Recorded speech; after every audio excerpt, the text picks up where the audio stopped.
آج میں آپ کے سامنے فسح کی تیاری کے تعلق سے چند انٹرسٹنگ باتیں تھوڑی دیر میں رکھنا چاہتا ہوں۔ اور آپ کو پتا ہے کہ پیشن ویک کا آغاز کب ہوا تھا؟ صرف ایک بدھ کا روز ہے جس کے تعلق سے بائبل مقدس بالکل خاموش ہے۔ آج ہم جمعرات کی صبح میں موجود ہیں، یعنی عید فسح 14 نسان کو منائی جاتی تھی، اور یسوع مسیح اور اس کے شاگرد چونکہ سارے گلیلی ہیں اور ادھر یہودیہ کے لوگ قربانی کر رہے ہوں گے اور ادھر یسوع مسیح کو صلیب دیا جائے گا، خدا نے بھی اس لیے الاؤ کیا تاکہ یہ دونوں باتیں ہو سکیں۔ مسیح یسوع کے نام میں آپ سب کو اسلام۔ میرے ساتھ دیکھیں متی کی انجیل اس کا 26واں باب، متی کی انجیل اس کا 26واں باب اور اس کی 17ویں آیت سے خدا ان کے پاک کلام میں لکھا ہے، اور عید فطیر کے پہلے دن شاگردوں نے یسوع کے پاس آ کر کہا، تو کہاں چاہتا ہے کہ ہم تیرے لیے فسح کھانے کی تیاری کریں؟ اس نے کہا، شہر میں فلاں شخص کے پاس جا کر اس سے کہنا، استاد فرماتا ہے کہ میرا وقت نزدیک ہے، میں اپنے شاگردوں کے ساتھ تیرے ہاں عید فسح کروں گا۔ اور جیسا یسوع نے شاگردوں کو حکم دیا تھا انہوں نے ویسا ہی کیا اور فسح تیار کیا۔ آمین۔ ہم ان دنوں میں جو کہ ایسٹر سے پہلے کے دن ہیں، ایسٹر کے مختلف واقعات پر غور کر رہے ہیں، اور آج بھی میں آپ کو ایک تھوڑی سی ڈیفرنٹ چیز بتانے لگا ہوں جو کہ نارملی فلو میں اتنی زیادہ سامنے نہیں آتی، لیکن ہم چاہتے ہیں کہ چونکہ ایک پورا واقعہ ہے صلیب کا، اور یہ پیشن ویک کے جتنے بھی دن ہیں، پیشن ویک یعنی خدا یسوع مسیح کی زمینی زندگی پر جو آخری ہفتہ تھا، اس سے متعلقہ جتنے بھی دن ہیں ہم ان کو ایک ایک دن کو ان میں ہونے والے واقعات کو غور سے سمجھیں۔ آج میں آپ کے سامنے فسح کی تیاری کے تعلق سے چند انٹرسٹنگ باتیں تھوڑی دیر میں رکھنا چاہتا ہوں۔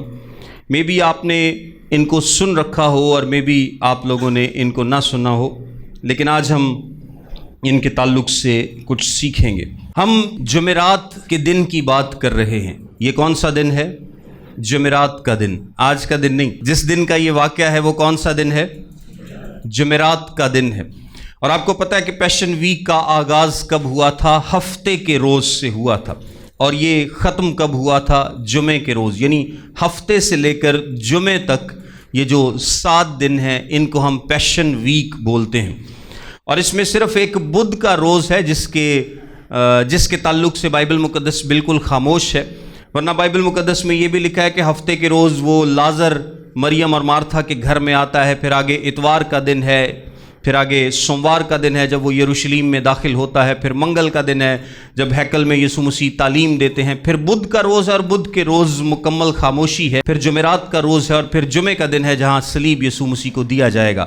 آج ہم جمعرات کی صبح میں موجود ہیں، اور ایک اور انٹرسٹنگ بات آپ کو بتاتا چلوں کہ اس پورے پیشن ویک میں، یعنی اس پورے آخری ہفتے میں جو کہ یسوع مسیح کی زمینی زندگی کا آخری ہفتہ ہے، یسوع مسیح کہاں پر آئے ہیں؟ بیتنیہ گاؤں میں۔ بیتنیہ گاؤں یروشلیم سے چند میل کے فاصلے پر ہے، اور اب یسوع مسیح روز یروشلیم آتے ہیں اور پھر واپس کہاں جاتے ہیں؟ بیتنیہ گاؤں میں۔ یعنی بیتنیہ گاؤں جو ہے وہ یسوع مسیح کا اسٹیشن ہے جہاں پر وہ رکے ہوئے ہیں۔ ہفتے کے روز یسوع مسیح بیتنیہ آئے اور پھر یروشلیم، پھر رات کو واپس، پھر یروشلیم، پورا ہفتہ اسی طرح سے چلتا رہے گا۔ لیکن یہ جو جمعرات کا دن ہے، اب کی بار جب یسوع مسیح بیتنیہ سے نکلے ہیں، اور بیتنیہ میں انہوں نے کس کے گھر سٹے کیا ہوا ہے؟ مریم، مارتھا اور لازر کے گھر میں۔ اب جمعرات کی صبح جب وہ وہاں سے نکلے ہیں تو اب وہ واپس ان کے گھر میں نہیں جائیں گے، کیونکہ اب کی بار کیا ہوگا؟ یروشلیم آنے کے بعد اسی رات یسوع مسیح کو گرفتار کر لیا جائے گا، اور اگلی صبح یعنی جمعے کی صبح ان کو صلیب دے دیا جائے گا۔ سو اب کی بار جب وہ نکلے ہیں تو اب وہ واپس بیتنیہ نہیں جائیں گے۔ تو یہ تھوڑا سا کانٹیکسٹ ہے، تھوڑی سی سیٹنگ ہے۔ وہ بیتنیہ سے نکلتے ہیں اور عید فطیر کا وقت ہے۔ 17ویں آیت میں لکھا ہے، اور عید فطیر کے پہلے دن شاگردوں نے یسوع کے پاس آ کر کہا، تو کہاں چاہتا ہے کہ ہم تیرے لیے فسح کھانے کی تیاری کریں؟